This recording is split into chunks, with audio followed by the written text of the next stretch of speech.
अस्सलामुअलैकुम, सुबह बखैर, good morning, मिजाज बखैर। कैसे हैं आप लोग? ठीक ठाक हैं। इलेक्शन शुरू होने में सिर्फ और सिर्फ अब 2 हफ्ते गिन लें आप, 2 हफ्ते बाकी रह गए हैं। लेकिन वैसी गहमा गहमी जो कि हम पिछले होने वाले इंतखाबात में देखते थे वो नहीं देख रहे। लेकिन खैर देर आए दुरुस्त आए, हम देख रहे हैं कि अब बड़ा जो है वो एग्रेसिवली तमाम तो पॉलिटिकल जमातें जो है वो अपनी इलेक्शन कैंपेन्स लड़ी और तमाम तो सियासी जमातें जो हैं वो भरपूर तरीके से कोशिश कर रही हैं कि किसी ना किसी तरीके से अपने वोटर को वापस लेकर आ सकें पोलिंग बूथ की जानिब। एक दूसरे के खिलाफ बयानबाजी की जा रही है। पाकिस्तान पीपल्स पार्टी के रहनुमा बिलावल भुट्टो जरदारी भरपूर फॉर्म में दिखाई दे रहे हैं। वो नून लीग को मुसलसल आड़े हाथों लिए हुए हैं। इक़्तिदार की जंग इतनी बढ़ गई है कि कल के दुश्मनों को आज साथ देने की दावत दी जा रही है। कैसे जी? बिलावल भुट्टो जरदारी ने नवाज शरीफ को शिकस्त देने के लिए पाकिस्तान तहरीक इंसाफ के कारकुनों का साथ मांगते हुए कहा है कि पीटीआई के कारकुन उनका साथ दें, वो इंतकामी सियासत को दफन कर देंगे। दूसरी जानिब गुज़िश्ता रोज़ नून लीग के कायद मियां मोहम्मद नवाज शरीफ ने मानसरे जलसे में अपने माजी में किए गए काम याद करवाए। याद रहे कि ये उन्होंने अपना कल बाकायदा आगाज़ किया है, जो खुद से उन्होंने जलसे से खिताब भी किया। साथ में साबका हुकूमत पर इल्ज़ाम भी लगाया कि बिगाड़ने वाले बिगाड़ कर चले गए। मुल्क को दोबारा पटरी पर लाना आसान काम नहीं है, पाकिस्तान की दोबारा तामीर करना होगी। उनका मजीद क्या कहना था आपको सुनवाते हैं।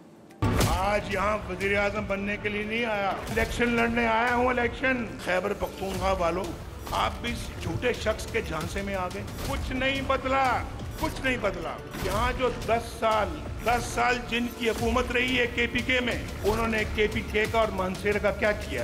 क्या बनाया उन्होंने? यहाँ पर क्या सवारा है मनसेरे का? कोई नया पाकिस्तान बनाया? किसी ने कुछ बनाया है तो वो फिर इस मोटरवे पे जाके देखे कि नवाज शरीफ ने यहाँ पे क्या बनाया है। ये 5 जज नवाज शरीफ को ना निकालते मानसेरा में, एक खूबसूरत तरीन एयरपोर्ट होता, खूबसूरत तरीन एक मेट्रो बस होती यहाँ पे। खैर जी, देखेंगे इल्ज़ाम तराशियाँ तो जारी रहेंगी ही। तमाम तो सूरत हाल के हवाले से बात कर लेते हैं। हमारे साथ मौजूद हैं सियासी तजियाकार और सीनियर सहाफ़ी अबसार आलम साहब, उनको शामिल गुफ्तगू करेंगे। अस्सलाम वालेकुम अबसार साहब, वेरी गुड मॉर्निंग, कैसे मिजाज हैं?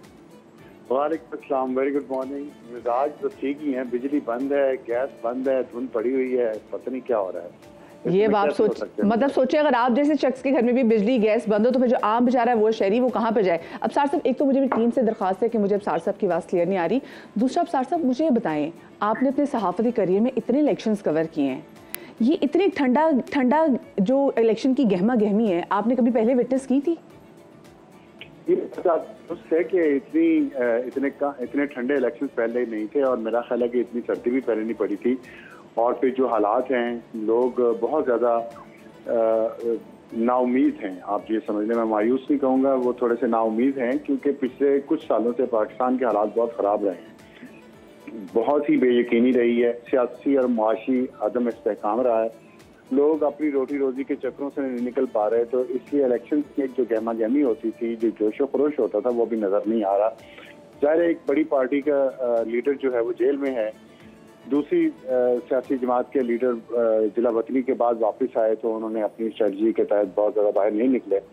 और तीसरी सियासी जमात के बिलावल भुट्टो साहब जो है वो ज़्यादातर उन इलाकों में कैंपेन कर रहे हैं जहां उनकी सियासी जमात की जड़ें इतनी ज़्यादा मजबूत नहीं रही पिछले 20-25 साल में। तो इसलिए उनको भी रिस्पॉन्स उस तरह का नहीं मिल रहा जिस तरह का कि एक बहुत ही मकबूल सियासी जमात के रहनुमा को मिलता है। तो एक वजह तो ये है। दूसरा, बेयकीनी हम मीडिया ने इतनी ज़्यादा फैलाई इलेक्शंस के बारे में, रोजाना ये बात होती है, कोई ना कोई कॉलम लिख देता है, कोई ट्वीट कर देता है सीनियर एंकर्स में से कि ये इलेक्शन मुलतवी हो रहे हैं या हो जाने चाहिए और ये निज़ाम जो हाइब्रिड इस तरह का चल रहा है तो ऐसे ही चलते रहने देना चाहिए। इस वजह से भी लोगों के अंदर अभी कल के दिन तक लोगों को बाद लोग ये कह रहे थे कि शायद इलेक्शन ना हो। तो अभी भी अगर लोगों के जहन में ये है कि शायद इलेक्शन ना हो तो जाहिर गहमा गहमी कहाँ आएगी। ये बेयकीनी जो है ना, ये बहुत सारी चीज़ों को नेगेटिवली इफेक्ट करती है और इलेक्शंस की जो मौजूदा ठंड है उसका ताल्लुक भी इस बेयकीनी से बाहर है। अच्छा, कुछ मौजूदा ठंड भी है, कुछ इनके रवैये भी जो है ना वो काफ़ी ठंडे हैं और लोगों के रवैये भी ना इनको लेके काफ़ी ज़्यादा ठंडे हो गए हैं। लेकिन जैसे भी आपने बिलावल भुट्टो जरदारी साहब की बात की, जिस तरीके से वो उन्होंने लाहौर में पड़ाव डाला हुआ है और लाहौर में मुसलसल बड़ी तगड़ी कैंपेन अपने करने की कोशिश भी कर रहे हैं। उनके वालिद साहब साबिक सदर जरदारी साहब वो भी वहाँ पर गए, उन्होंने भी मेल मुलाकातों का वहाँ पर सिलसिला जो है वो शुरू किया। डू यू थिंक इतना आसान होगा लाहौर में उनकी जो खोई हुई साख है उसको वापस जो है लेकर आना, क्योंकि हम देख रहे हैं कि उनको पता है कि उन्होंने कौन से वोटर्स को अपनी तरफ खींचना है। वो सिर्फ अपना पुराना सोए हुए वोटर को नहीं जगा रहे, बल्कि वो कोशिश कर रहे हैं कि पीटीआई के वोटर्स को भी किसी तरीके से अपने पास ले आए। देखिए, मुश्किल तो होगा उनके लिए, ये इसमें कोई शक नहीं है, क्योंकि जुल्फ़िकार अली भुट्टो के बाद लाहौर से कोई पीपल्स पार्टी का रहनुमा जीत नहीं सका। इसलिए मुश्किल बहुत है। लेकिन सबसे खुशाइंद बात यह है कि बिलावल भुट्टो साहब ने लाहौर पे अपना क्लेम डाला, जिसे कहते हैं, पंजाब पे अपना क्लेम डाला, और एक वफाकी सियासी जमात को जिसकी चारों सूबों में जड़ें हों, वो वफाक की मजबूती के लिए बहुत ज़रूरी होती है। और मैं समझता हूँ कि बिलावल भुट्टो ये जो कोशिश कर तारीफ है, और उनको रिस्पांस, फर्ज करें वो सीट नहीं भी जीतते, मैं एक फर्जी बात करूँ, हो सकता है वो जीत जाएं, फर्ज करें वो नहीं भी जीतते, लेकिन उन्होंने कम अज़ कम अपने सपोर्टर्स को, अपने वर्कर्स को चार्ज कर दिया, उन्हें उम्मीद दिला दी है कि मैं, ज़ाहिर है नई जनरेशन है, यंग है, तो अभी उन्होंने तो 30-40 साल अगले सियासत करनी है, तो उसमें उनको बहुत फायदा होगा। इस बार वो जितना भी रिस्पांस उन्हें मिले, ये रिस्पांस उसको मटेरियलाइज आगे ज़्यादा बेहतर कैसे कर सकते हैं, उन्हें स्ट्रेटजी जरूर बनानी चाहिए। और उसका एक तरीका ये है कि वो, मैं उनसे रिक्वेस्ट ही कर सकता हूँ, मशवरा भी नहीं दे सकता, कि वो उस नफरत की सियासत के रास्ते पे मत चलें जिस पे इमरान खान साहब चलते रहे। और वो खुद भी पहले बात करते रहे कि जो 70 साल के सियासतदान है ना, इनके अंदर से नफरतें नहीं निकलती, तो खुद भी बात कर चुके इतनी दफा। एग्जैक्टली, लेकिन बड़ों को नसीहत करते रहे, अपने बाप को और नवाज शरीफ को नसीहत कर चुके हैं कि मेरे लिए और मरीम नवाज के लिए आप 90 की दहाई जैसी सियासत ना करें, हमारा मुस्तकबिल खराब ना करें, लेकिन खुद उसी 90 की दहाई की सियासत कर रहे हैं। और जिस तरह उन्होंने अपना, देखें, वोट लेने के लिए सियासतदान को हर एक के दर पे जाना पड़ता है, इसीलिए वो पाकिस्तान अवामी तहरीक को भी उसका माजी भी भूल के उसके पास भी गए हैं, पीटीआई के नाराज वोटर को भी वो अपनी तरफ खींच रहे हैं, जो उनका लेजिटिमेट हक है, करना चाहिए। लेकिन इस दौरान अभी जो उन्होंने पिछले 1.5-2 साल हुकूमत की है, कुछ सियासी जमातों से मिलके, उसको बिल्कुल ऐसे इग्नोर कर दें, झूठ बोल दें कि हम थे ही नहीं। एग्जैक्टली, मेरा भी ना अफसार साहब आपसे नेक्स्ट सवाल यही था। मतलब अभी तो आपकी हुकूमत ख़त्म हुई, आपकी हुकूमत को ख़त्म हुई, उसकी 6 माही भी नहीं हुई, 6 महीने भी पूरे नहीं हुए, और उसके बाद निकल के एक पर इतने तुंदो तेज़ जुमलों का तबादला करना। खैर, हमने देखा कि मियाँ मोहम्मद नवाज शरीफ की जानिब से, उनकी तरफ से तो कोई ऐसा हम नहीं देख रहे कि वो बिलावल भुट्टो को टारगेट करें, बट बिलावल भुट्टो जरदारी कंटिन्यूसली इनको टारगेट करें। तो क्या हम ये देखें कि रवायती ऐसी बयानबाजी होती है जिस बिकॉज इलेक्शंस करीब है, या वाकई आपको लगता है कि इनके अंदर इतना कुछ एक दूसरे के खिलाफ भरा हुआ है कि वो इन जलसे जुलूसों में खिताब करते हुए सामने आएगा? नहीं, मेरा नहीं ख्याल। देखिए, मेच्योरिटी जो रवायती सियासतदान होने का ताना तो आसिफ अली जरदारी और नवाज शरीफ को दिया जा रहा है ना, और बिलावल की तरफ से दिया जा रहा है। लेकिन हम देख रहे हैं कि आसिफ अली जरदारी भी नवाज शरीफ के खिलाफ नहीं बोल रहे, और नवाज शरीफ भी आसिफ अली जरदारी के, इवन पीपल्स पार्टी के खिलाफ नहीं बोल रहे। तो वो तो मेच्योरिटी दिखा रहे हैं, वो तो उस सियासत को ला रहे हैं सामने जो चार्टर ऑफ डेमोक्रेसी के तहत, जिसमें एक दूसरे पर इल्जाम तराशी और एक दूसरे से झूठ और नफरत फैलाना शामिल नहीं था। लेकिन बदकिस्मती से शायद बिलावल साहब के मुशीर ऐसे हैं जिन्होंने उनके जहन में ये बात डाल दी है कि आप गाली निकालेंगे तो मकबूल होंगे पीटीआई चेयरमैन की। ये उन्होंने पीटीआई के लोग तो नहीं कुछ पकड़ लिए ऐसे? जी, उन्होंने कोई पीटीआई के पुराने ऐसे लोग तो नहीं पकड़ लिए जो ऐसे मशवरे दे रहे हैं? ऐसे लोग पुराने उनके इर्द गिर्द, जिसमें अभी तक देखें, पहले यहाँ सियासत थी एंटी भुट्टो और प्रो भुट्टो, वो बदल के हो गई है anti Nawaz Sharif and pro Nawaz Sharif, जो अब बदल के हो गई है प्रो इमरान खान और एंटी इमरान खान। हमारी सियासत में जो पर्सनालिटी कल्ट है ये बहुत स्ट्रांग रहा है। तो अभी जो बिलावल भुट्टो के इर्द गिर्द पंजाब के जो लीडर हैं वो उसी फेज में फंसे हुए हैं जिसमें एंटी नवाज शरीफ या प्रो नवाज शरीफ पॉलिटिक्स होती थी। और क्योंकि जाहिर है पीपल्स पार्टी को पंजाब में तो वो कामयाबी नहीं मिली। आप देख रहे सिंध के जो सियासतदान हैं पीपल्स पार्टी के, वो इस तरह नवाज शरीफ के खिलाफ बात नहीं कर रहे, लेकिन पंजाब के सियासतदान जो हैं और पंजाब में आके बिलावल भुट्टो जो है वो इस तरह की गुफ्तगू इसलिए कर रहे हैं कि वो एंटी नवाज शरीफ अपने आप को शो करना चाह रहे हैं। ये मेरा ख्याल है कि बिलावल भुट्टो जो तीसरी नस्ल के सियासतदान है वो अपना और अपनी पार्टी का जो मयार है या उसका जो लेवल है उसको कम कर रहे हैं, कि अपने आप को एंटी नवाज शरीफ लेवल तक ला रहे हैं। भाई अपना नजरिया लेके आए, अपना प्रोग्राम लेके आए, लेकिन वो चाह रहे हैं कि वो सेंटिमेंट जो है ना, जो एंटी नवाज सेंटिमेंट जो पाकिस्तान तहरीक इंसाफ के वोटर्स के किसी तरीके से उनको केटर करके ले आए। मुझे बताएं, जहाँ जितना हम देख रहे हैं कि लाहौर में पाकिस्तान पीपल्स पार्टी की कोई भी साख लाना उतना मुश्किल होगा, आपको क्या लगता है कि अभी जो मानसेरा में जलसा किया है मियाँ मोहम्मद नवाज शरीफ ने, वहाँ पर उनकी हुकूमत लाना, और खैबर पख्तूनख्वा की अगर हम बात करें वहाँ पर मुस्लिम लीग नून की हुकूमत आना, ये मुस्लिम लीग नून के लिए कितना बड़ा चैलेंज होगा? मेरा ख्याल है कि सबसे बड़ा चैलेंज है और ये शायद मुमकिन ना हो सके, जो हमें इतलात आ रही हैं कि ये शायद मुमकिन ना हो सके। अगर हुआ भी तो बहुत मुश्किल काम एक होगा कि मुस्लिम लीग नून केपी में भी हुकूमत बना सके। लेकिन जो आपने जलसे का जिक्र किया, उस जलसे के बाद लगता है कि शायद एक लहर बनती है, एक लफ्ज बोला जाता है कि लहर बन गई है, फिजा बन गई है। तो अगर कोई ऐसी फिजा बन गई अगले 2 हफ्तों में, तो हो सकता है कि वो केपी में भी अपने JUI के साथ मिलके, NP के साथ मिलके हुकूमत बनाने की पोजीशन में आ जाए मुस्लिम लीग नून। लेकिन बज़ाहिर अभी इस पर कुछ कहना मुश्किल है और कबल अज़ वक्त है। सही, ठीक है, चलिए बहुत शुक्रिया अफसार साहब। और आखिर में अफसार साहब, ऑन अ लाइटर नोट, वो सवाल जो हर एक कोई भी हमसे, जैसे आपने कहा ना, क्योंकि लोग इतना अभाम पैदा कर दिया गया कि लोग कंफ्यूज हो गए, एक सवाल जो हर कोई हमसे करता है जब मिलता भी है कि इलेक्शन हो रहे हैं, आप भी बताओ इलेक्शन हो रहे हैं। देखिए, ये मैं इसमें कहता हूँ कि मैं शेख रशीद नहीं हूँ जो पेशेन मियाँ करता रहूँ और आप चिल्ले नहीं, आपने चिल्ले काटे हैं, एक चिल्ले पे जाके अपने दूसरे चिल्ले पे चले गए, तो पेशीन में मैं कोई नहीं करता। मेरी उम्मीद है कि इलेक्शन हो रहे हैं, पाकिस्तान में कुछ भी हो सकता है, अचानक भी कुछ भी हो सकता है पाकिस्तान में। पाकिस्तान की क्रिकेट टीम की तरह पाकिस्तान की पूरी कौम भी जो है ना, वो किसी भी किस्म का सरप्राइज किसी भी वक्त दे सकती है, जैसे अभी हमने ईरान को दिया थोड़े दिन पहले। लेकिन बात ये है कि मुझे पूरी उम्मीद है कि इलेक्शन होंगे। जितने बहाने थे और वो सारे खत्म हो गए, और उसका सबसे बड़ा जो स्ट्रॉन्ग एविडेंस है कि इलेक्शन होंगे, वो एंकर जो सुबह उठ के और रात को सोने से पहले मुसलसल दुआएं करते थे कि या अल्लाह ये हाइब्रिड निज़ाम चलता रहे, उसमें इलेक्शन ना हो वरना तबाही आ जाएगी, तूफान आ जाएगा, लोग लड़ पड़ेंगे, वो भी अब कहना शुरू हो गए हैं कि इलेक्शन होने चाहिए या हो जाएंगे। चले जी, अल्लाह करे हो जाए। और आपने कहा ना पाकिस्तान में भी कुछ भी हो सकता है, तो अल्लाह करे पाकिस्तान में अचानक बहुत कुछ अच्छा हो जाए। बहुत शुक्रिया जी। सीनियर तज्जियाकार और सीनियर सहाफ़ी सार आलम साहब हमारे साथ मौजूद थे और हम डिस्कशन कर रहे थे जनाब, क्योंकि गिन के 2 हफ्ते रह गए हैं और मैं भी ये देख रही हूँ कि इनके पास अभी और कितने जलसा करना बाकी है, क्योंकि इन तमाम तर जो हमारे पॉलिटिकल लीडरान हैं, इन्होंने बड़ी देर कर दी, बड़ी देर की मेहरबा आते आते, यानी कि जलसे करने में। अच्छा, एक और आपको सियासत के मैदान से खबर दें कि आपको मालूम है कि सीनियर रकाज साजिद हसन इस्तेहकाम पाकिस्तान पार्टी में शामिल हो गए हैं और सूबाई सदर महमूद मौलवी ने साजिद हसन को पार्टी मफलर पहनाकर उनको खुश आमदेद कहा। शो में हम भी उनको खुश आमदेद कहते हैं और इस हवाले से उनसे बातचीत भी करते हैं। अस्सलाम वालेकुम साजिद साहब, वेरी गुड मॉर्निंग। साजिद साहब, सबसे पहले तो मुझे बताएं, ये ख्याल आपको कैसे आया कि मैं बस अब मतलब एक्टिंग के मैदान से निकल के जरा सियासत में भी एंट्री मार दूं?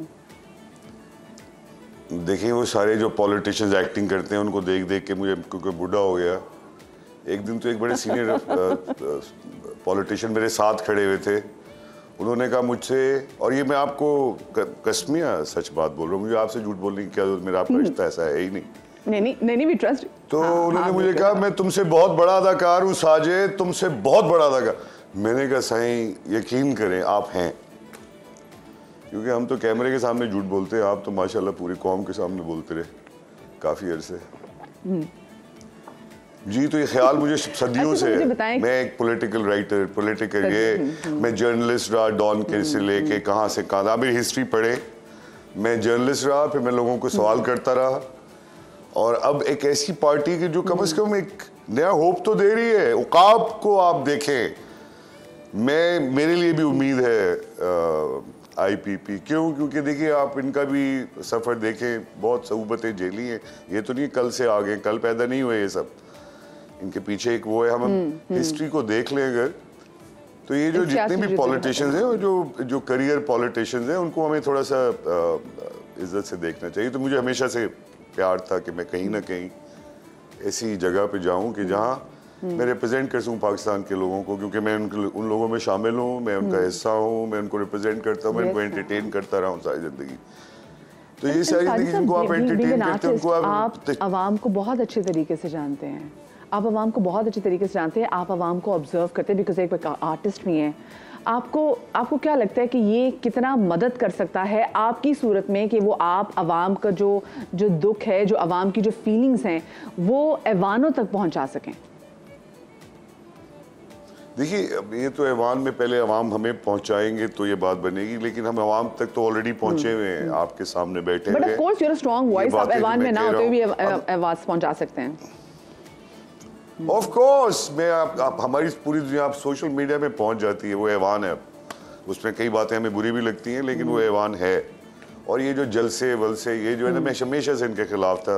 देखिए, गरीब कौम है, 50-60 हज़ार लोग जमा हो जाते हैं, ज़िंदगी अजाब कर देते हैं लोगों की, बाहर निकल के हर जगह रोक देते हैं, पूरी पूरा शहर रुक जाता है।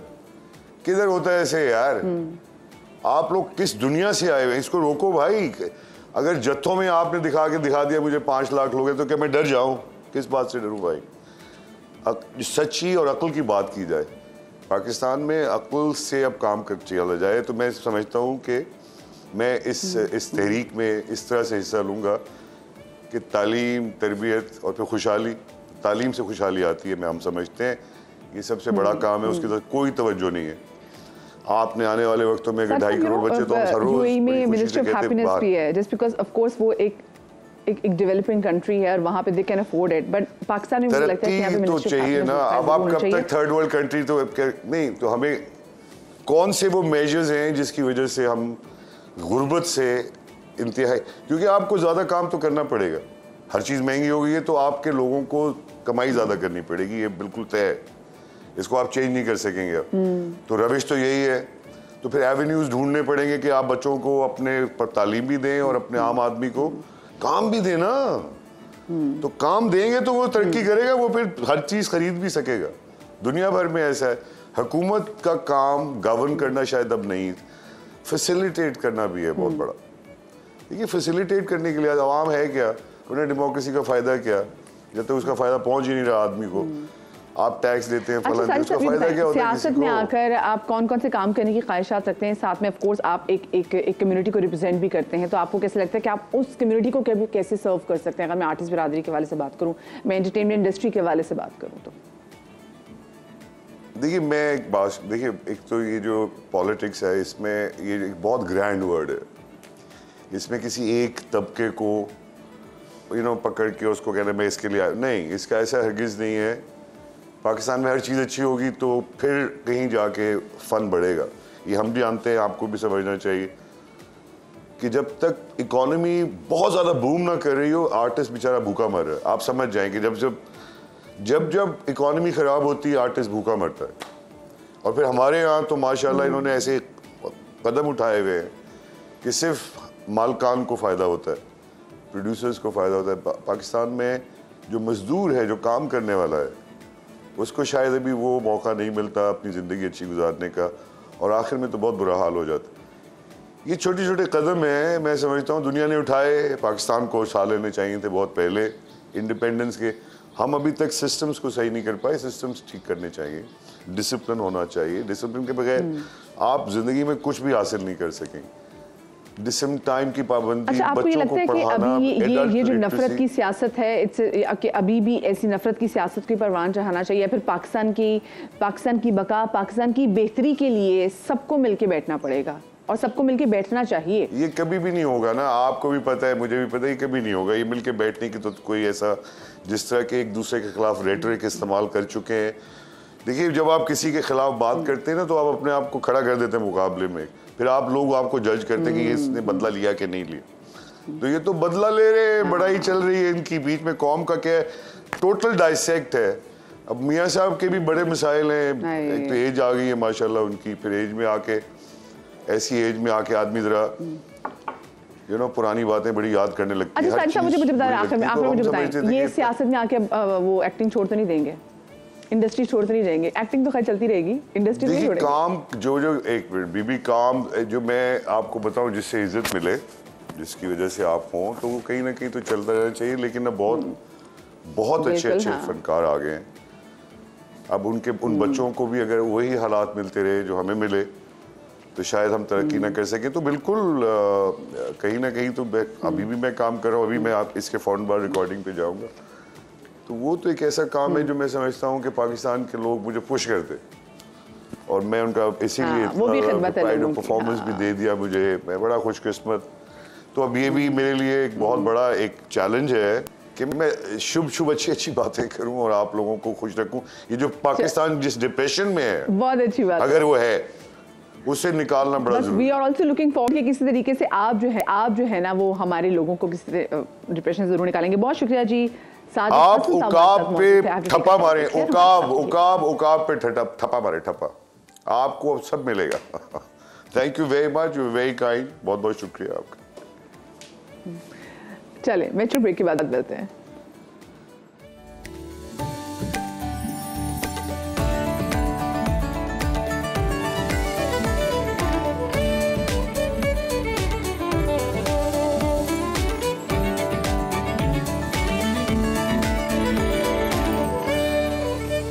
Welcome back after the break. आम इंतखाबात अब बहुत दूर नहीं और हमारी कोशिश होगी कि हम हर रोज़ आपको किसी ना किसी हलके के हवाले से बताएं। और ये सियासी अवामी नुमाइंदे जो ख़ुद को कहते हैं, ये आप लोगों के पास आपके मसाइल के हल के लिए आए ना आए, हाँ वोट मांगने तो आ जाएंगे, अब तो खैर 2 हफ्ते रह गए, लेकिन समा के नुमाइंदे आपके पास ज़रूर आएंगे ताकि आपके इलाकों में, आपके हलके में जो मसले मसाइल हैं वो हम ऐवान बाला तक पहुँचा सकें। मैं आपको बताऊं कि कराची में, और आज स्पेसिफिकली हम कराची की बात करेंगे, कराची का एक हल्का ऐसा भी है जहां के लोग गुज़िश्ता 5 वर्षों के दौरान सहूलतों से महरूमी की वजह से बहुत नाराज़ भी हैं और मायूस भी। ये हल्का है NA 247 का। समा के नुमाइंदे खुर्शीद आलम ज़िला वस्ती के इस हल्के में गए, वहाँ के मकीनों से उनका हाल जाना। आइए देखते हैं NA 247 की हालत ज़ार इस रिपोर्ट में। मैं इस वक्त मौजूद हूँ कौमी असम्बली के हल्का NA 247 में। ये एक महरूम हल्का है जिसकी आबादी 9,38,000 से ज़ायद है और यहाँ के वोटरों की तादाद 4,51,867 है। ये हल्का रिवायती तौर पर मुत्तहदा कौमी मूवमेंट का हल्का समझा जाता है, जहाँ से उनके उम्मीदवार माजी में कामयाब होते रहे। ये एक गरीब और पौश इलाके पर मुश्तमिल आबादी है। यहाँ के मसाइल क्या हैं ये हम मालूम करेंगे यहाँ के वोटरों से। क्या सोचा किसको वोट देंगे? माजी में कोई काम नहीं हुआ यहाँ पे? मुश्किल लग रहा है अब तो, किसको वोट दें, किस पे एतबार करें हम, क्योंकि पानी की परेशानी, गैस की परेशानी, लाइट की परेशानी, क्या कर सकते हैं। नए उम्मीदवार से क्या तवक्कुआत हैं, क्या चाहते हैं वो क्या करें आप लोगों के लिए? तो दिल उठ गया हमारा, बेकार है, यकीन करें। यहाँ जो हालात हैं बहुत ख़राब है। कचरा साफ नहीं हो रहा, कुछ साफ नहीं हो रहा, पानी का मसला है, रोड आपने देखा। अब क्या सोचा हुजूर आप लोगों ने, क्या करेंगे इलेक्शन में? सोच रहे हैं कि घर पे बैठे, कोशिश तो यही है। इतनी मुश्किल हो रही है ना, हद से ज़्यादा कहते हैं वोट डालो, वोट तो जब डाले ना तो थोड़ा कुछ सहूलत भी हो। सहूलत कुछ भी नहीं है, वोट डालो तो हम तो डाल देते और हम तो डालते ही आ रहे हैं, लेकिन कुछ तो मसाइल हल करें। इसका मतलब है कि जिसको पहले 5 साल पहले वोट दिया था उसने कुछ भी नहीं किया? कुछ भी नहीं किया, क्या किया? गलियाँ कच्ची हैं, सड़कें टूटी हुई हैं और सबसे अहम बात हमारे कैमरामैन दिखाएंगे न्यू कराची 5F। जनाब ये गटर खुला हुआ है, ढक्कन गायब है, किसी का बच्चा गिर जाए तो उसको चोट लगे, किसी का बिलावल यहाँ गिर सकता है, किसी की बख्तावर यहाँ गिर सकती है, लेकिन ये है कारकर्दगी। आगे चलते हैं, मज़ीद लोगों से मालूम करते हैं कि वो अपने उम्मीदवारों से क्या तवक्कुआत हैं उनकी। 5 साल पहले जिनको वोट दिया था उन्होंने क्या किया? उन्होंने कुछ भी नहीं करा, उन्होंने नुकसान ही करा है। जो बने बनाए रोड थे वो भी उन्होंने ख़राब कर दिए। अब क्या सोचा, इलेक्शन फिर करीब आ गए? बिल्कुल इंशाल्लाह MQM को ही वोट देंगे और MQM को ही लाएंगे, क्योंकि MQM ही हमारा काम कर सकती है और कोई जमात नहीं कर सकती। क्या सोचा हुजूर? सोचना क्या, वो अल्लाह का आसरा है, बाकी क्या बंदे तो मारने के दुल्हे में, जितने भी बेटे में वज़ीर आज़म जितने भी। इतनी मट्टी है, दिन में 3-3 दफ़ा सफाई करते हैं, लोग परेशान होते हैं। देखें गटर खुला हुआ है, यहाँ पर 2-3 दफ़ा बच्चे गिर गए थे, अब यहाँ मट्टी डाली है, इसके ऊपर रखा है पत्थर, वो अंदर चले गए। 8 फरवरी को वोट डाले निकलेंगे इंशाल्लाह। हर बात से परेशान है, गैस बिल्कुल भी नहीं आ रहा, ना लाइटें भी नहीं है, ना दीने ना गैस नहीं तो कैसे गुजारा करते हैं? चूल्हे बनाए हुए घर में। किसको वोट देंगी जो आपके मसाइल हल करे? क्या तवक्कुआत है? तब तो कोई हल नहीं करे मसाइल तो। अच्छा, अब करें तो ना, पहले करें फिर वोट लें। महीनों का पता नहीं होता, पानी आएगा नहीं आएगा कोई पता नहीं होता। बिल्कुल मुस्तकिल सालों से यही असर हो रहा है हमारे इलाके का। रोड देखें, हम बेड़ा कर हुआ खुदाई करके गए तो दोबारा बनाने का होती नहीं है। गैस तो आ रही होगी ना? मुस्तकिल दिन भर गायब है, रात भर गायब है, गैस का कोई मसला हल नहीं होता। पहले रात को जाती थी, अब दिन में भी मुस्तकिल गायब हो रही है। ये 5F न्यू कराची का गवर्नमेंट स्कूल है जिसको खड्डा स्कूल कहा जाता है। और खड्डा स्कूल इसलिए कहा जाता है कि रास्ते नाहमवार हैं, कीचड़ है, कचरा है, नारे बिल्कुल नए लगे हुए, एक जरदारी सब पे भारी। जी बिलावल भुट्टो भाई साहब, ये बताइए कैसे गुजारा कर रहे हैं सर आप इस माहौल में? कर रहे हैं, मुश्किल में गुजारा कर रहे हैं। और तो क्या है, यहाँ पे आए दिन पानी भरा होता है, अभी पानी बंद है तो है नहीं। अब 2 दिन आज पानी खुला सुना है, इसके बाद देख लेना आ गया क्या सूरत हाल है। आप गुजर नहीं सकते, जहाँ से आप आए वहाँ से भी नहीं आ सकते। लेकिन हम यहाँ पर हमेशा भी आप आएँ, ज़रा ऑफ डेज के अंदर आएँ। जब ऑन डेज में आएंगे तो इंशाल्लाह आपके जूते जो है ना पूरे गीले हुए होंगे। मतलब मैं कश्ती लेकर के आऊँ, ये कहना चाह रहे हैं? बिल्कुल, आप अपनी गाड़ी बिल्कुल बाहर की तरफ रोकेंगे, उसके बाद आप फिर पानी के अंदर आएंगे और चलने का रास्ता नहीं होगा। इल्ला ये है कि जो हम लोगों ने जो राहदारियाँ बनाई हुई है सिर्फ वही है। क्या कहना चाहेंगे, आपके इलाके में कब से है ये सूरत हाल? ये तो तकरीबन 10 साल हो गए इस तरीके का पानी बहते हुए। तमाम नमाजी हजरात, हमारे नमाजी साबरी मस्जिद के गेट से लेकर जी और ये तकरीबन खमीसा कोट की आखिरी जो पट्टी वहाँ तक पानी बहता है। यहाँ एम्बुलेंस आने के लिए तैयार नहीं है। रात को, अब मैं अपनी बात बता रहा हूँ कि मेरी वाइफ को, ये पेपर मेरी जेब में मौजूद हैं, जी उनको अटैक पड़ा, व्हील चेयर पे जिंदा सलामत आदमी को हम ऐसे लेके जा रहे थे कि जैसे वो मुड़ता है कांधों पर। का इरादा ये है कि हम किसी को वोट नहीं देंगे। पहले हम ये कहेंगे कि ये काम करते हो तो हम आपको वोट देंगे, वरना हम आपको वोट नहीं देंगे। बुजुर्ग जो इंतकाल कर गए थे तो नमाज जनाजा इसी गटर की गंद में से गया, इसी नमाज मस्जिद तक पहुंचा है। बेटा ये बताइए कि आप लोग कहाँ खेलते हैं? यहाँ पे तो कचरा पड़ा हुआ है, गंदा पानी है, वहाँ भी। ये हमारी खेलने की जगह थी, खेलने का मैदान भी पानी से भरा हुआ है, ये सड़क भी पूरी पानी से भरी हुई है। यहाँ पे खेलना, हम खेल ही नहीं सकते कहीं, पानी से भरा हुआ है। और हम कोशिश करेंगे दिखा सकें कि ये गंदा पानी है, ये कीचड़ है और ये गंदा पानी शुरू हुआ। सामने एक मैदान था जो किसी ज़माने में मैदान था, लेकिन अब वहाँ पर इतना गंदा पानी है। हुकूमत सिंध की गुड गवर्नेंस का नमूना है कि उस पर काई जम गई है और ये पूरा इलाका सब्ज़े का मंजर तो पेश कर रहा है, लेकिन ये बदबूदार कचरा है और यहाँ चंद सेकंड के लिए खड़ा होना भी दुश्वार है। लेकिन मसला वही है कि इस इलाके की तकदीर कैसे बदलेगी। घर में पानी आता है, गैस आती है, बिजली है? बहुत कम गैस आती है, पानी वानी भी ऐसी आ रहा है बस फिलहाल तो। इतने दिन हो गए, इतने महीने हो गए, यहाँ का यही हाल लगा हुआ है। तो कैसे गुजारा करते हैं आप लोग? बस यही मसला यहाँ पर लगा रहता है, हर किसी को बहुत प्रॉब्लम होती है। गैस आ रही है, पानी है, बिजली है? हाँ नहीं, गैस का तो इशू खैर यहाँ पर शुरू से ही चल रहा है। वो जो पहले 5 साल पहले जो वोट दिया था तो गैस गायब हो गई, अब जब वोट देंगे तो पता नहीं और क्या गायब होगा। तो इस वजह से मम्मा ने मना ही कर दिया, बिल्कुल के देने की जरूरत ही नहीं है। काम करवाएंगे तो हम वोट देंगे ना, आप तो किसी को नहीं देंगे हम वोट। हमारे तो बाल सफेद हो गए देखते हुए, हम तो बर्दाश्त करने के आदी हो गए। आप लोग बेकार परेशान होते हैं, क्या फायदा उससे? आपस में लड़ने से बेहतर है इन लोगों को चाहिए कि मिलके पाकिस्तान को सुधार लें। ये काम कोई नहीं करता, एक दूसरे की टांग खींचने में लगे रहते हैं कि वो हमारी पार्टी जीत जाए, हमारी पार्टी जीत जाए। पहले मुल्क को तो संवार लो, बाद में लड़ते रहना। सुना है कि आपके इलाके में सारे मसाइल हल हो चुके हैं और आप लोग बहुत खुश हैं, क्या ये बात दुरुस्त है? सबसे पहले तो मैं आपसे ये कहूँगी वो साहब बता दीजिए जिन्होंने ये कहा है कि सारे मसाइल हल हो चुके हैं। ये यहाँ यूसी ऑफिस, पीछे आप कैमरा घुमाइए, ये नाला सालों से खुला हुआ है, बोल बोल के थक गए, कंप्लेन करवा के थक गए। कभी गाड़ी गिर जाती, कभी बच्चे गिर जाते हैं, कुर्बानियों में जानवर गिर जाते हैं, ये नाला बंद नहीं होता। हम तो इसी का ही रोना रो रहे थे। सड़क का हाल देख लीजिए, वो भी नहीं बनी और वो रोड़ी डालकर चले जाते हैं कि जी ठेकेदार भाग गया और ऐसा और वैसा। नहीं, मैं आपको बता रही हूँ ना, अभी हम सिर्फ घर के बाहर ही थे, अब अल्हम्दुलिल्लाह घर के अंदर की क्या प्रॉब्लम्स है, ना गैस है, ना पानी है, ना लाइट है। उनको वोट दिया था, उन्होंने कुछ भी नहीं किया। मुझे तो यही समझ में नहीं आ रहा, वो लोग गायब कहाँ हो जाते हैं?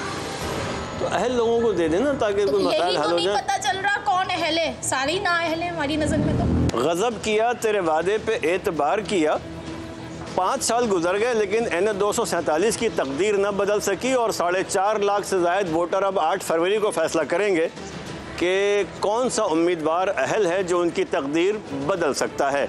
कैमरामैन आबिद मुगल और मोहम्मद इरफान के साथ खुर्शीद आलम, समा, कराची।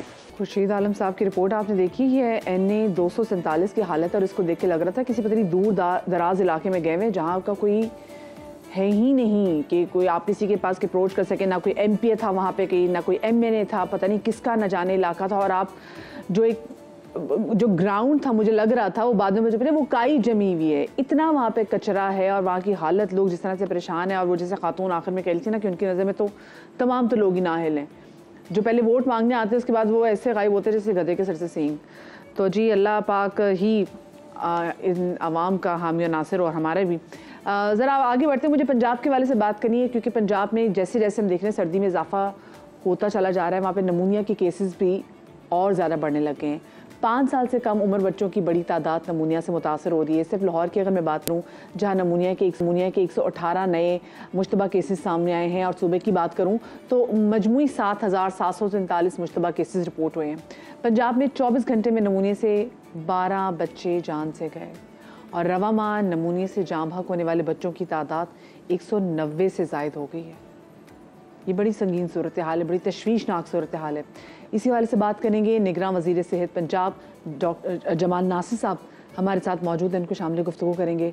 बहुत शुक्रिया जमाल नासिर साहब आपके वक्त का। जमाल नासिर साहब ये बताएं कि ये नमूनिया के केसेस आज से तो फूटना शुरू नहीं हुए, हम पिछले 1 महीने से नमूनिया के केसेस के वाले से बात कर रहे हैं, लेकिन इतनी शिद्दत से इनका इजाफा हो जाना और ऐसा लग रहा है कि as if situation is completely out of control, क्या ऐसा ही है? नहीं, situation is not out of control. उसकी वजह ये है कि ये मैंने तो अपनी ज़िंदगी में पहली बार ही देखा है कि इस तरह से जिस तरह कोरोना को एक बहुत ज़्यादा हाईलाइट किया गया, डेंगू को हाईलाइट किया गया, इसकी ज़रूरत भी थी कि हम नमूनिया को भी बहुत ज़्यादा हाईलाइट करें, क्योंकि ये जो आप फिगर दे रही हैं ये तकरीबन हमारे पास अब तक जो आई है पंजाब में 1 जनवरी से वो 9,100 कुछ आई है और 194 डेथ हुई हैं। और ये आपको बताऊं, ये वो डेथ ये फिगर है जो कि हमारे पास सरकारी डाटा आता है, हॉस्पिटल से आता है। जनरली जो नमूनिया है वो प्राइवेट हॉस्पिटल में और जनरल डॉक्टर भी डील करते हैं, तो उसकी वजह से ये है कि ये तादाद बहुत ज़्यादा होती है। और मैं यही अक्सर कहता हूँ कि ये तादाद तकरीबन हर साल हमारे मुल्क में नमूनिया और डायरिया से, पूरे पाकिस्तान की बात कर रहा हूँ, तकरीबन 2 लाख बच्चे डायरिया और नमूनिया से कम उनकी हलाकत होती है। और हमारी गवर्नमेंटों की संजीदगी का ये हाल होता है कि हम वो बीमारियाँ जिनकी हमें ज़रूरत नहीं है उन पे हम पैसा लगा देते हैं। और इसको जो है 2 बीमारियों को बच्चों के लिए हमें उसी तरह काम करना चाहिए जिस तरह हमने कोरोना पे काम किया। और ये अल्हम्दुलिल्लाह मैं आपका शुक्रगुजार हूँ मीडिया का, और ख़ास तौर पे जैसे आप समा वाले रोज़ प्रोग्राम कर रहे हैं, इससे ये जो शऊर था, ये मेरी सोच थी ना, उसको कुव्वत मिल रही है। हमें भी इस पे प्रेशर पड़ता है और हम और बेहतर आपकी वजह से फिर ये काम करना शुरू कर देते हैं। और हमने काम शुरू किया हुआ है, और जिस तरह आपने अवेयरनेस दी है हम भी हंगामी बुनियादों पे काम कर रहे हैं। लेकिन मेरी ज़ाती राय में हमें लॉन्ग टर्म पॉलिसियाँ बनानी चाहिए, जो हमने कोशिश तो की है, क्योंकि हम इंटरिम गवर्नमेंट है, हमारे ऊपर तो यही तलवार लटकी रहती है कि भाई हमने कल चले जाना है, कल चले जाना है। लेकिन हम कोशिश करते हैं, कि हम ज़्यादा से ज़्यादा करें। इसीलिए हमने ये किया कि दवाइयों की कोई कमी नहीं होने दी, वैक्सीनेशन पे ज़्यादा जोर रखा, क्योंकि 4 मुख्तलिफ किस्म की नमूनिया की वैक्सीन क्योंकि जमाल नासिर साहब आपने बात की ना, तो ये वैक्सीन जो है, जैसे पहले कहा जा रहा था, शिकायत की जा रही थी कि अस्पतालों में ये जो वैक्सीन है, जो अद्वियात हैं, वो दस्तयाब ही नहीं है, तो क्या वो जो किल्लत थी आप लोगों ने उस किल्लत पे काबू पा लिया है?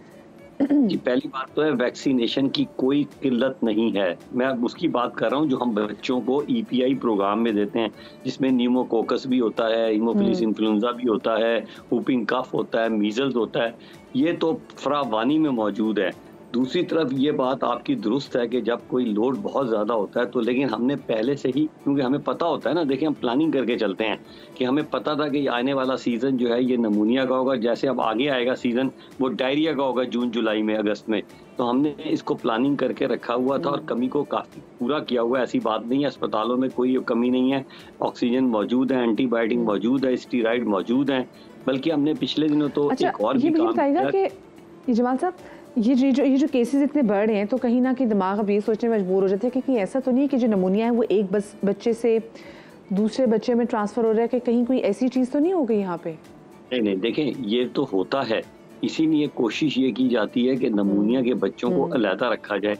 ये आपकी बात सही है कि जब अगर नमूनिया के बच्चों को भी हम वार्डों में आम बच्चों के साथ जो और बीमारियों के साथ होंगे, तो काफ़ी चांस है कि एक नमूनिया जो है वो दूसरे बच्चे को, क्योंकि पहले ये इनिशियली वायरल होता है और बाद में ये बैक्टीरियल भी हो जाता है, और वो वायरल जो है ना वो तो आराम से एक बच्चे से दूसरे बच्चे में मुंतकिल हो सकता है। इसलिए कोशिश यही होती है हॉस्पिटल में कि नमूनिया के बच्चों को अलहदा रखा जाए।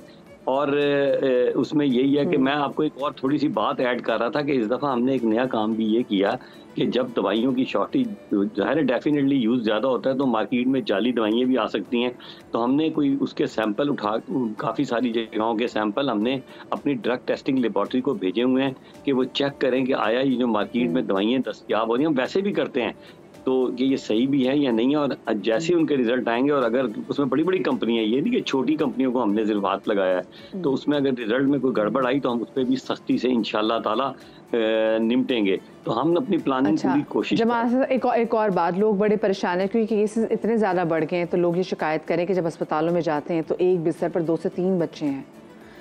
इस सूरत हाल पर आप लोग काबू कैसे पाएंगे? क्योंकि यहाँ पे लोग काफ़ी परेशान हैं, क्योंकि हम अगर ये बात करें कि एक बच्चे से दूसरे बच्चे में जा सकता है तो हो सकता है कि एक बच्चे की कंडीशन बहुत वर्स हो, कहीं ऐसा ना हो कि वही सिचुएशन दूसरे बच्चे की भी हो जाए अगर एक बेड 3-3 बच्चे शेयर कर रहे हैं तो।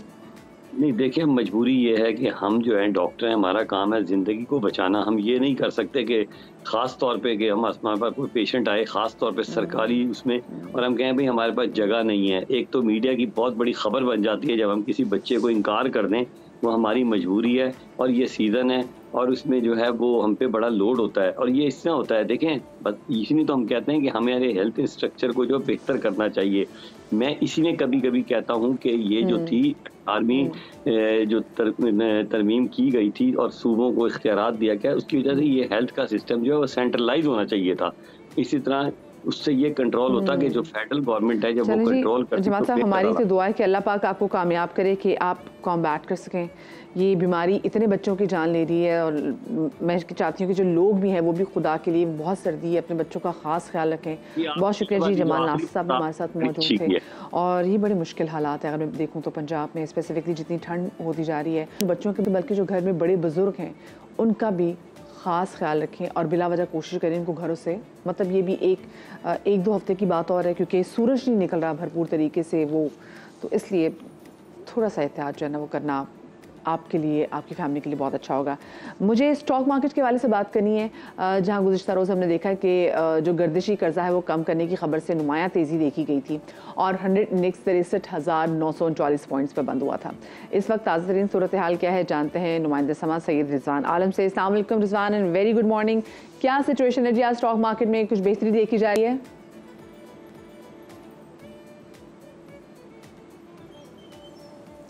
वालेकुम सलाम मदिया, बहुत शुक्रिया मदिया। आज हमने देखा कि मार्केट जो है वो पॉजिटिव नोट पे खुली थी और मार्केट में एक मौके पर जो है वो 222 पॉइंट्स की तेज़ी भी देखी गई और मार्केट ने 64,000 पॉइंट्स की सतह को अबूर किया है इस लेवल को।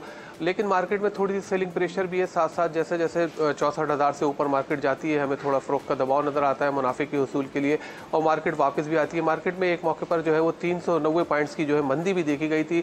तो कहा जाए कि आज जो है वो क्या कहते हैं स्टॉक मार्केट में कारोबार थोड़ा उतार चढ़ाव का शिकार है, तो ये ज़्यादा बेहतर होगा।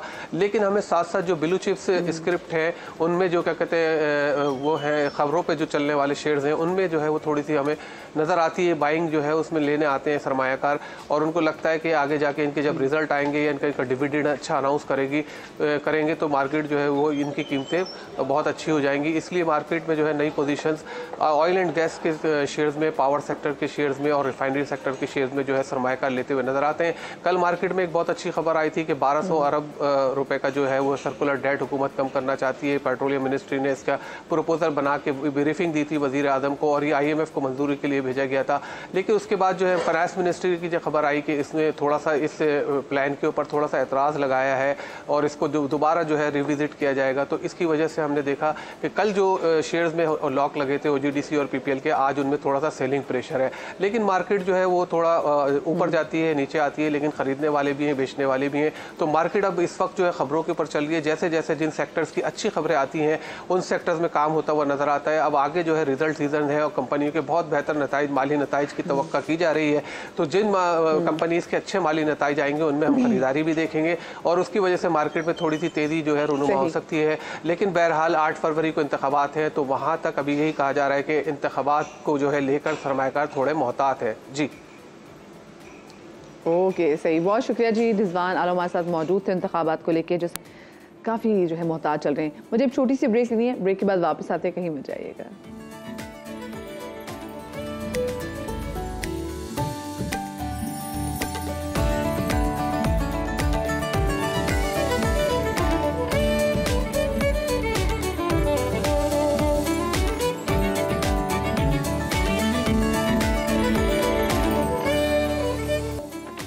Welcome back after the break के बाद आपको खुशामदीद कहते हैं। आपको बताएं कि इस्लामाबाद के तालीमी इदारों में दहशतगर्दी का खदशा है और सिक्योरिटी खदशात पर इस्लामाबाद की 4 जामियात को गैर मुअय्यना मुद्दत के लिए बंद कर दिया गया है। इन 4 यूनिवर्सिटीज़ में बहरिया, नेशनल डिफेंस, एयर और कायद-ए-आज़म यूनिवर्सिटी शामिल हैं। इस्लामाबाद के मुतादिद स्कूल्स को भी बंद कर दिया है। IG इस्लामाबाद अकबर नासिर का कहना है कि इस्लामाबाद में सिक्योरिटी और अमन अमान की सूरत हाल कंट्रोल में है। अलर्ट का मकसद ये नहीं है कि इदारे या सरगर्मियाँ बंद कर दी जाएँ। मज़ीद उनको क्या कहना था, पहले तो आपको वो सुनवाती हूँ मैं। बिस्मिल्लाहिर्रहमानिर्रहीम। मैं आप लोगों से मुखातिब हूँ क्योंकि इस्लामाबाद के स्कूल्स और कॉलेजेस के सिलसिले में कुछ खबरें गर्दिश कर रही हैं। मैं आपको ये बताना चाहता हूँ कि इस्लामाबाद में सिक्योरिटी और अमन अमान के जो हालात हैं वो इस वक्त काबू में हैं। हम बारहा हमारे सोशल मीडिया अकाउंट्स के ज़रिए, वेबसाइट के ज़रिए आपसे मुंसलिक रहते हैं और आपको बताते रहते हैं कि अगर किसी किस्म की कोई एहतियाती तदाबीर इख्तियार करनी हो तो उसमें आपकी मदद हासिल रहे। इस सिलसिले में मज़ीद अपडेट्स के लिए आप हमारे सोशल मीडिया अकाउंट से और हमारे जो अखबारात से ज़रिए जो हम बात बताते हैं उनसे राब्ते में रहिए। इस वक्त इस्लामाबाद में जो गैर कानूनी इज्तिमात हैं उन पे पूरी तरह पाबंदी है। कुछ लोग जो यहाँ पे इस किस्म की किसी भी गैर कानूनी इज्तिमा की कोशिश करते हैं, हम उन्हें मुतला करते रहते हैं कि मुल्की हालात के पेश नज़र या किसी पेशगी इतला की वजह से ऐसा करना नुकसानदेह हो सकता है। इसके बावजूद हम उनको सिक्योरिटी भी मुहैया करते हैं, लेकिन सिक्योरिटी की जो फराहमी है वो 2 तरफा अमल है। इसमें आप सब लोगों का ताउन शामिल है। इस वक्त हालात ऐसे नहीं हैं कि आप किसी भी खौफ की वजह से अपने स्कूल्स या कॉलेजेस या मामूलात ज़िंदगी में कोई तब्दीली लाएं। मैं आपको यकीन दिलाता हूं कि अपने इर्द गिर्द का अगर आप ख्याल रखेंगे और पुलिस से राब्ते में रहेंगे और पुलिस इसी जाफशानी से आपकी खिदमत भी करती रहेगी और एक महफूज माहौल भी मुयस्सर रहेगा जिसमें इलेक्शंस का इनेकाद अच्छे तरीके से हो सकेगा। अब ये एग्जैक्टली इस्लामाबाद में सूरत हाल है क्या, ये जान लेते हैं। हमारे साथ मौजूद हैं समा की नुमाइंदा खुसूसी सुमेरा खान, उनको शामिल गुफ्तगू करेंगे। अस्सलाम वालेकुम Sumera, very good morning. Sumera, सबसे पहले बताइए ये मामला है क्या, और जो थ्रेट्स के वाले से बात की जा रही है जिसकी वजह से ये 4 इंपॉर्टेंट यूनिवर्सिटीज़ हैं, ये कोई छोटी मोटी यूनिवर्सिटीज़ नहीं जिनको बंद किया गया है। ये यूनिवर्सिटीज़ बंद हुई हैं तो ऑफकोर्स वहाँ पे जो बाकी जो लोग हैं उनमें ये खौफ राज तो आया होगा ना कि भाई पता नहीं क्या होने जा रहा है। ये मामला है क्या, थ्रेट्स कहाँ से मिले? देखिए, इस वक्त पाकिस्तान के अगेंस्ट बगैर किसी शक व शुबे के मैं कह सकती हूँ इलेक्शंस भी हैं। पाकिस्तान में सियासी माहौल भी इस वक्त एक हलचल का माहौल है और बिल्कुल इस बात से क़त्ई नज़र कि पाकिस्तान और पाकिस्तानी इस वक्त किस तरीके से इन चीज़ों को देखते हैं, मगर जो गैर मुल्की या गैर बैरूनी ताकतें होती हैं जो आपके मुल्क के ख़िलाफ़ हैं, जो हमेशा से रही हैं, जो हमेशा से यहाँ पे एक तनाव देखना चाहती हैं, कशीदगी देखना चाहते हैं, उनके लिए सबसे सुनहरी मौका क्या होता है, इंतखाबात के आसपास किसी तरीके की कोई ऐसी सिचुएशन पैदा करना कि जहाँ पर मुल्क में लोगों को नुकसान पहुँचा के पिक्चर क्रिएट की जाए कि इस मुल्क में हालात जो हैं वो इंतहाई मखदूश हैं। खुदा न खास्ता इन हालात का किसी भी मुल्क के हालात का फ़ायदा इंतखाबात के दौरान उठाया जाता है और ये पाकिस्तान के अलावा दूसरे मुल्कों में भी आप देख सकते हैं कि जब भी वहाँ पे जनरल इलेक्शंस होते हैं तो वहाँ पे इस तरह की कार्रवाइयाँ शुरू हो जाती हैं। हमारे हमसाय ममालिक में कुछ और रीजंस होते हैं, मगर पाकिस्तान स्ट्रेटेजिकली इतनी इंपॉर्टेंट जगह पर मौजूद है कि पाकिस्तान में तो जो गैर मुल्की एक हाथ होता है जो यहाँ पर एक एलिमेंट ऑफ डिस्टर्बेंस क्रिएट करना चाहता है, उनके लिए तो सुनहरी मौका होता है।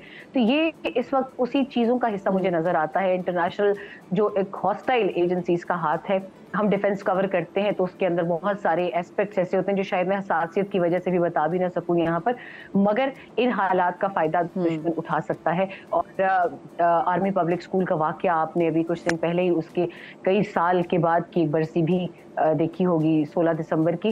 तो ये जब दुश्मन ने आप पर वार करना होता है, को कारी ज़रब लगानी होती है, तो वो हमेशा आपको वहाँ दुख पहुँचाता है जहाँ आपको बहुत दुख और तकलीफ पहुँचती है।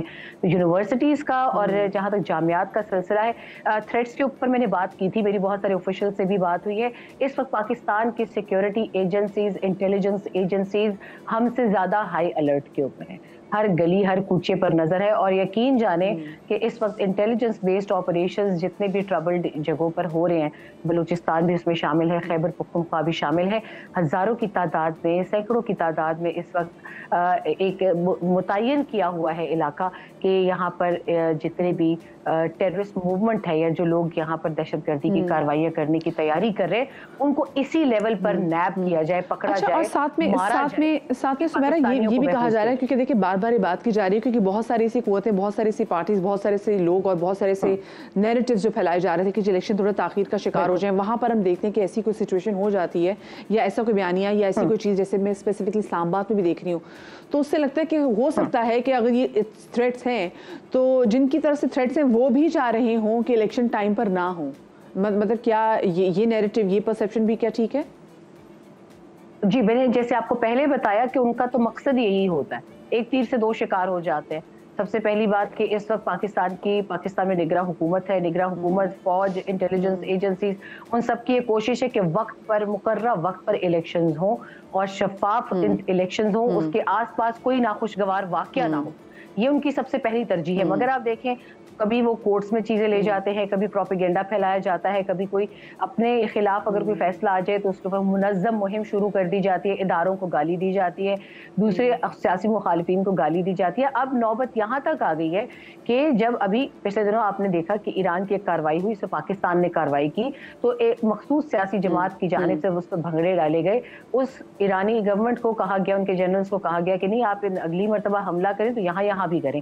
मैं हैरान थी कि किस कदर इस वक्त ये एक जहनी पस्ती का शिकार है इस सियासी जमात के भी फॉलोअर्स। बहुत मुझे अफसोस हुआ कि इनको इस वक्त ये अंदाजा नहीं है, इस वक्त इनको ये अंदाजा नहीं है कि ये मुल्क को किस तरफ लेकर जा रहे हैं। मगर ये जो थ्रेट्स हैं इसमें भी आप देखिए, I think Sumera it's a right time and it's a high time that people should also realize कि ये वो लोग जो कि पाकिस्तान की सॉवरेनिटी पे या तो खुद हमले करते हैं या फिर चाहते हैं कोई और हमला करे, तो उन लोगों को पता होना चाहिए कि भाई इनको कैंसिल करना है। मतलब वो कैंसिल कल्चर यहाँ पे मैं लगती हूँ कि सही फिक्स आता है कि ऐसे लोगों को कैंसिल करें जो पाकिस्तान की सॉवरेनिटी के खिलाफ जा रहे हैं। अच्छा, लेकिन मुझे क्योंकि स्टूडेंट्स का भी थोड़ा बहुत पर्सपेक्टिव यहाँ पे जानना है, क्योंकि देखिए यहाँ पर स्केड्यूल थे इम्तिहानात भी, उनके वाले से कुछ बताया जा रहा है, साथ में सुमेरा गैर मुअय्यना मुद्दत कह दिया गया, तो इसलिए थोड़ा ना लोग परेशान हो गए। कुछ पता है कि नहीं हाँ ये गैर मुअय्यना मुद्दत ये इलेक्शन तक है या इलेक्शन के बाद खोल दिए जाएंगे, होगा क्या? देखिए, जहां तक मुझे लग रहा है अगर तो ये एक प्रिवेल किया जा रहा है सेंस ऑफ फियर, तो इलेक्शंस के बाद मेरी अपनी जाती राय में, अगर आप मुझसे पूछें जाती राय, अब अगर इस तरह की कोई चीज फैलाई जा रही है तो मेरे ख्याल में फिर जामियात को और स्कूल्स को इलेक्शंस तक बंद रखना चाहिए। वैसे भी अब थोड़े से दिन है और उस वक्त तक इलेक्शन प्रायोरिटी होनी चाहिए, ताकि मुंह तोड़ जवाब दिया जाए दुश्मन कुव्वतों को कि ये इससे इन हरबों से कोई फर्क नहीं पड़ता। लेकिन हालात अगर साजगार है, जैसे आपने आईजी इस्लामाबाद की बात सुनी, was very certain and confident about the situation. कोई मजाक नहीं है, पाकिस्तान की फौज अभी आपने देख लिया उनकी कुव्वत क्या है, कोई मजाक नहीं है। लेकिन अगर लोगों को लगता है कि वो इस सूरत हाल में लोगों बच्चों के माँ बाप को डराएंगे तो फिर ठीक है, उनसे कंसल्ट करके आप बंद कर दीजिए। लेकिन मेरा ख्याल है हालात इतने ख़राब नहीं है, अभी भी हम इस्लामाबाद नहीं होते हैं, बल्कि मैं भी मुख्तलिफ शहरों में जा रही हूँ इलेक्शन प्रोग्राम के लिए।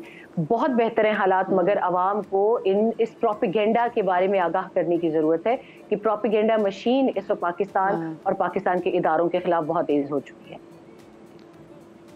और ऐसा लग रहा है जैसे लोगों को डराने की कोशिश भी की जा रही है कि लोग ना निकलें वोट देने भी। तो खैर ये यहाँ पे लोगों को भी देखना चाहिए कि अपने इस राइट से, जी अपने इस राइट से आपको हटना नहीं है पीछे, वोट तो आपने ज़रूर करना है। बहुत शुक्रिया जी। सुमेरा खान हमारी नुमाइंदा खुसूसी हमारे साथ इस्लामाबाद से मौजूद थे। हम जिक्र कर रहे थे कि जो थ्रेट्स हैं इस्लामाबाद में यूनिवर्सिटीज़ में, जिसमें बड़ी 4 जामियात को जो है गैर मुअय्यना मुद्दत तक के लिए बंद कर दिया गया जी। तो हमारी दुआएँ हैं स्टूडेंट्स के साथ भी और उनके पेरेंट्स के साथ भी। ऑफकोर्स पेरेंट्स बड़े कंसर्न होते हैं।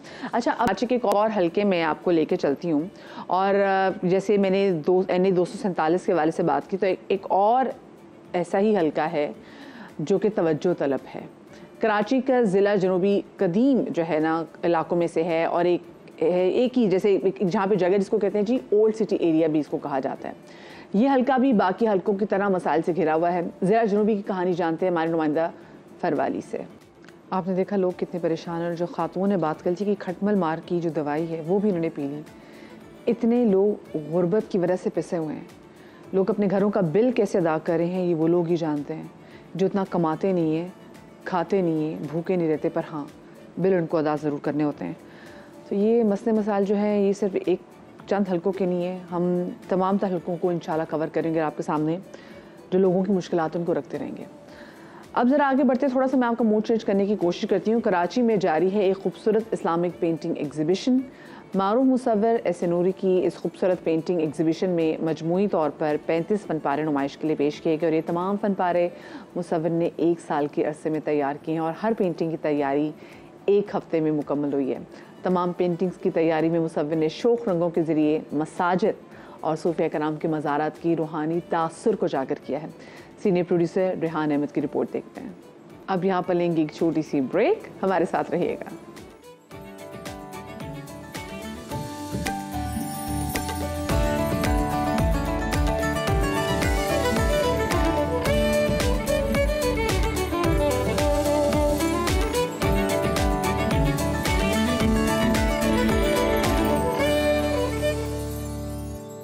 Welcome back after the break. There was a time जब हमारे लिए एंटरटेनमेंट का वाहिद ज़रिया हमारा टीवी ही होता था। हमें ड्रामा देखना है, हमें टैब्लोज देखने हैं या हमें कोई कॉमेडी शो देखना है, कुछ भी देखने के लिए हम सिर्फ और सिर्फ टेलीविज़न का ही रुख करते थे। लेकिन now the time has changed, चीज़ें इतनी इवॉल्व हो गई हैं टेक्नोलॉजी स्पेसिफिकली, और हम देखते हैं कि यूट्यूब भी हमारे पास मौजूद है कि हम अपनी मर्ज़ी का कुछ भी चीज़ जो हम देखना चाहते हैं आराम से यूट्यूब पे देख लेते हैं। और पाकिस्तान में हमारे जो यूट्यूबर्स हैं वो बड़ा ज़बरदस्त और बड़ा डिफरेंट किस्म का जो कंटेंट है ना वो क्रिएट कर रहे हैं।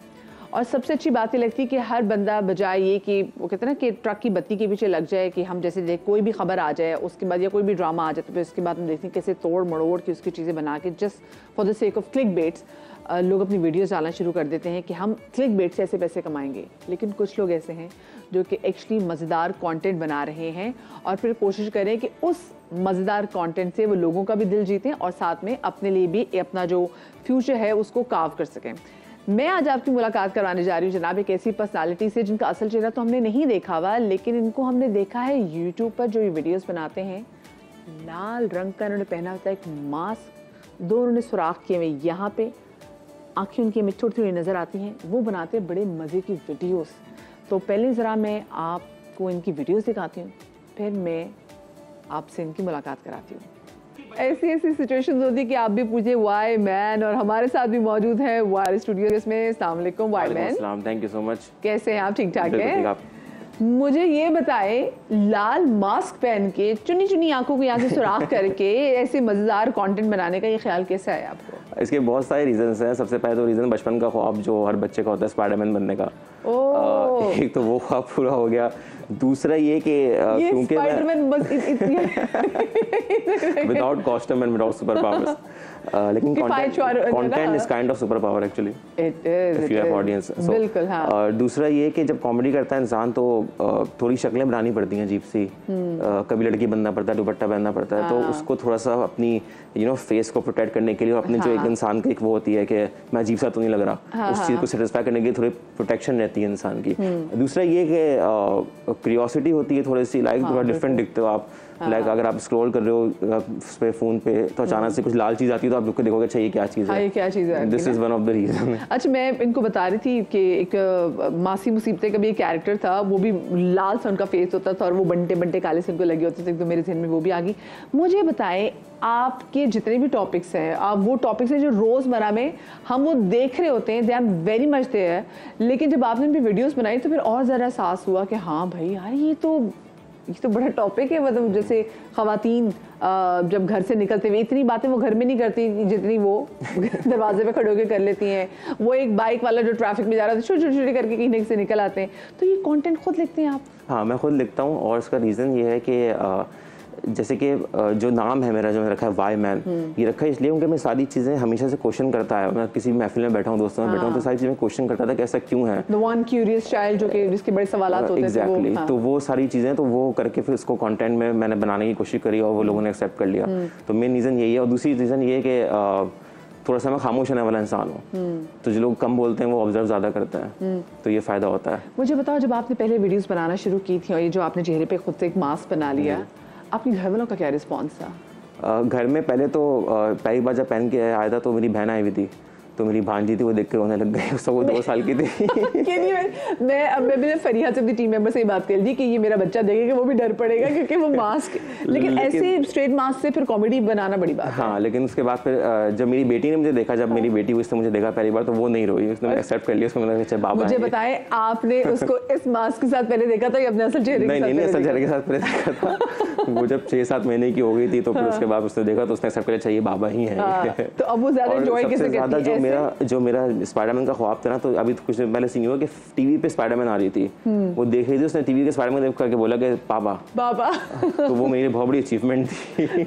अच्छा, बेगम को मुझे बताएं कि how does she take it, और क्या जब आप डिफरेंट कैरेक्टर्स लिख रहे होते हैं आपके घर वाले आपकी कितनी मदद करते हैं? जैसे भी एक वो थी कि जी खवातीन जो हैं घर से निकलते हुए स्टूडियो पे जो डिस्कशन हो रही होती है, तो आपकी अपनी अम्मा और अब्बा आपको इस तरह की टॉपिक्स में कितना हेल्प आउट? नहीं, एक्चुअली हर किसी से हर तरफ से ही आ रहा था, उस पर वीडियो बनाओ, उस पर वीडियो बनाओ, हर तरफ से उनको लोगों को पता है ना कि मैं ऐसी, तो अब लोगों ने भी आसपास के लोगों ने ऑब्जर्व करना शुरू कर दिए हैं। मतलब मेरी बेगम भी और सब लोग, मेरी अम्मी भी, हर कोई मिलकर मुझे बता रहा था यार ये वाला आइडिया, ये आइडिया लोग ऐसे करते हैं वैसे करते हैं, तो अब उनको आदत हो गई है कि अच्छा हमें भी अपने कान और आंखें खुली रखनी है, कुछ आएगा तो उसको बताएंगे कि इस पे कंटेंट बनाना। अच्छा, मुझे वायमन ये बताएगा आप इसको कैसे कितने एफर्ट से पुट इन करते हैं? जब बहुत सारे और हमने यूट्यूबर्स को देखा कि उनकी वीडियोस में कहना कि वल्गर लैंग्वेज आ जाती है, लेकिन हम आपकी वीडियोस देखी, आपकी वीडियोस में ऐसी कोई चीज़ नहीं है कि जो हम कहें कि हमारा बच्चा ना देखे या हमारे घर की खवातीन ना देखे, तो आपने बड़ी अच्छी साफ सुथरी लैंग्वेजेस में तमाम तो चीज़ें बनाई हैं। बिल्कुल, वो ना कि with great power comes great responsibility, तो जाहिर सी बात है अगर मैं कुछ करूँगा, जैसे मैं अपनी वीडियो में अगर मैं सिगरेट पीते हुए दिखाऊंगा किसी को, तो मेरी इन्फ्लुएंस हो गया सिगरेट पीना शुरू करते, तो मैं उसका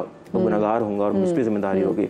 तो मैं अगर कोई ऐसी गंदी लैंग्वेज यूज़ करता हूँ या कोई गंदी बात करता हूँ, तो अगर बच्चा कोई सीखेगा तो मैं उसका जिम्मेदार हूँगा, मुझसे आखिर में सवाल होगा इस चीज़ का। इससे पहले आप क्या करते थे बताएं? इससे पहले मैं इवेंट मैनेजमेंट में जॉब करता था, और कोविड के बाद से वो चीज़ थोड़ी सी ज़रा बंद हो गई। उसके बाद से मैं फ्रीलांसिंग स्टार्ट कर दी, फ्रीलांसिंग के साथ साथ मैं ये करता था। Now I am full time content creator.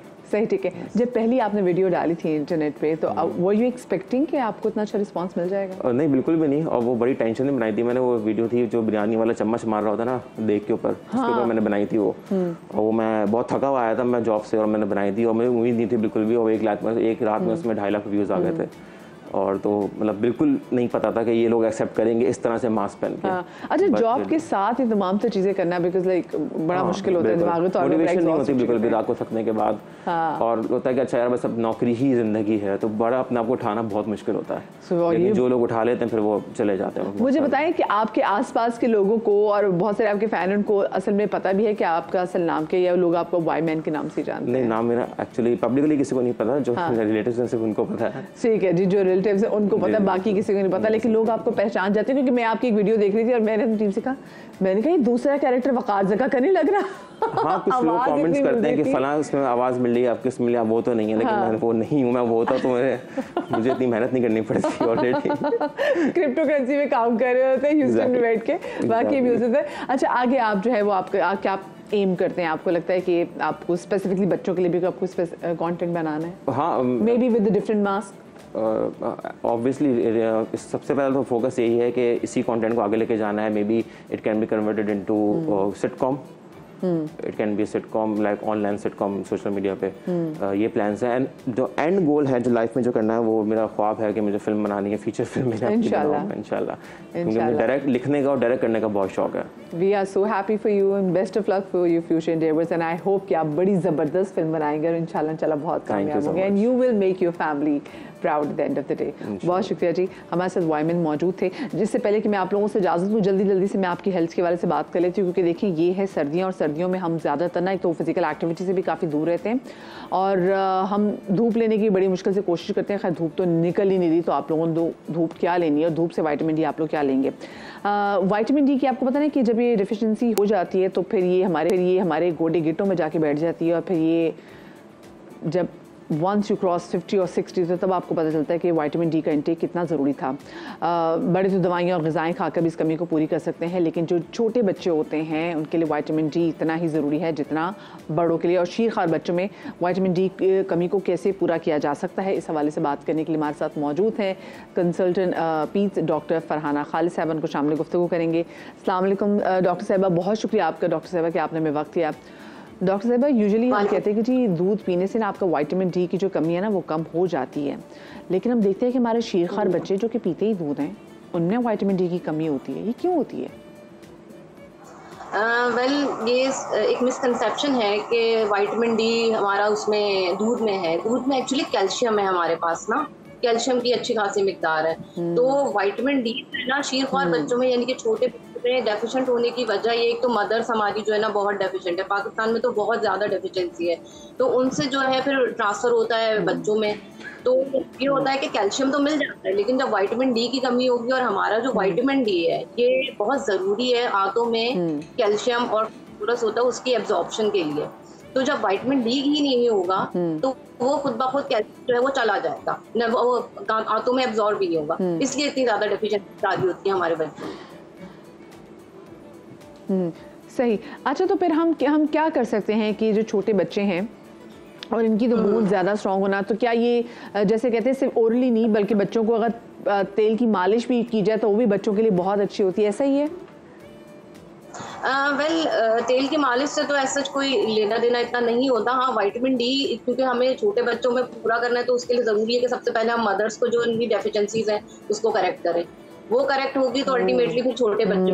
दूसरा ये है छोटे बच्चे में है, अगर हम सस्पेक्ट कर रहे हैं कि मदर में भी और बहुत चांसेस हैं कि बच्चे में भी हो सकती है, तो हम विटामिन डी के बहुत अच्छे ड्रॉप्स आते हैं, वो हम रिकमेंड करते हैं छोटे बच्चों को, वो दे सकते हैं। तो उसके साथ साथ मदर को भी कैल्शियम के सप्लीमेंट्स दे सकते हैं। तो जब साथ साथ जब मदर और बच्चे को भी मिलेंगे तो वो जो है खुद ब खुद सारी चीज़ें जो है ना बच्चे में पूरी होना शुरू हो जाती है और कैल्शियम एब्जॉर्ब होना शुरू हो जाता है हमारी आंतों में, और खुद ब खुद जो है बोन स्ट्रॉन्ग हो जाती हैं। एक्चुअली ये ज़रूरी ही विटामिन डी जो है कैल्शियम और फास्फोरस के एब्जॉर्प्शन के लिए, और ये हमारे हड्डियों को मजबूत करते हैं ये दोनों चीज़ें। डॉक्टर साहब, एक बेस्ट टाइम कौन सा होता है कि अगर मैं नेचुरल जो रिसोर्स हमारे पास मौजूद है जो कि धूप है, अगर मैं उसमें लूँ विटामिन डी लेने की कोशिश करूँ तो वो बेस्ट टाइम कौन सा है? क्योंकि यूजुअली हमें लगता है कि 12 बजे के बाद जो है ना, क्योंकि हमें टाइम वो दस्तियाब होता है तो हम उस टाइम धूप में बैठ जाते हैं, बल्कि लोगों को पता नहीं कि ये वो धूप नहीं है, ये उससे पहले आने वाली धूप है। हाँ, एक्चुअली जो कि और ख़ास टाइमिंग है जिसके लिए जो ज़रूरी होता है कि जैसे इतनी देर के लिए आपने बैठना है, लेकिन कुछ एरियाज़ में और हमारे यहाँ जो जैसे कल्चर है कि लॉन्ग क्लोथिंग हम लोग पहनते हैं, सन स्क्रीन की एप्लीकेशंस बहुत ज़्यादा होती हैं, तो और हमारी जो स्किन है वो ज़्यादातर कुछ फेयर है और ज़्यादा माइग्रेट डार्कर टोन है, जो एशियन जो हमारी रेस है, तो जो डार्कर टोन है वो भी जो है रेजिस्ट करती है विटामिन डी की स्किन में फॉर्मेशन को। तो बेस्ट ये होता है कि ठीक है धूप ले लें हम लोग, अच्छी बात है, एक आध घंटे 1-2 घंटे बैठते हैं, लेकिन वो काफ़ी लंबा पीरियड होता है, इतना पीरियड हमारे पास होता नहीं है कि हम इतना स्पेयर कर सकें। तो बेस्ट सोल्यूशन ये है कि विटामिन डी के सप्लीमेंट्स है, उससे बेहतर है कि डाइट के जरिए हम बहुत अच्छी चीज़ें जो हमारी हैं उनसे हम पूरा कर सकते हैं। सही, ठीक है, बहुत शुक्रिया जी। डॉक्टर फरहाना खालिद साहब हमारे साथ मौजूद थी। और बच्चों को जनाब ठीक है दूध में जैसे कैल्शियम है और दूध से बच्चों में लोग बड़े बुजुर्ग को जो और विटामिन डी जो हड्डियां हैं वो फारिग हो जाएंगी अगर तुम लोग जो है दूध नहीं पियोगे। तो बेसिकली विटामिन डी के कैप्सूल्स भी मिलते हैं, आप अपने डॉक्टर को ज़रूर कंसल्ट कीजिए। और अगर माओ के अंदर विटामिन डी की डेफिशिएंसी होगी तो ऑफकोर्स जिस बच्चे को फीड करा रहे हैं उस बच्चे के अंदर भी ये डेफिशिएंसी कहीं ना कहीं मुंतकिल होगी और माओ की डेफिशिएंसी मज़ीद बढ़ जाएगी, स्पेसिफिकली अगर if they are nursing moms. चले जी, अब यहाँ पर वक्त हो गया है कि मैं आप लोगों से इजाज़त दूँ। आप लोग अपना बहुत सारा ख्याल रखिएगा। इंशाल्लाह कल के शो में आपसे मुलाकात होगी। शाद रिया बात रिया, अल्लाह हाफ़िज़।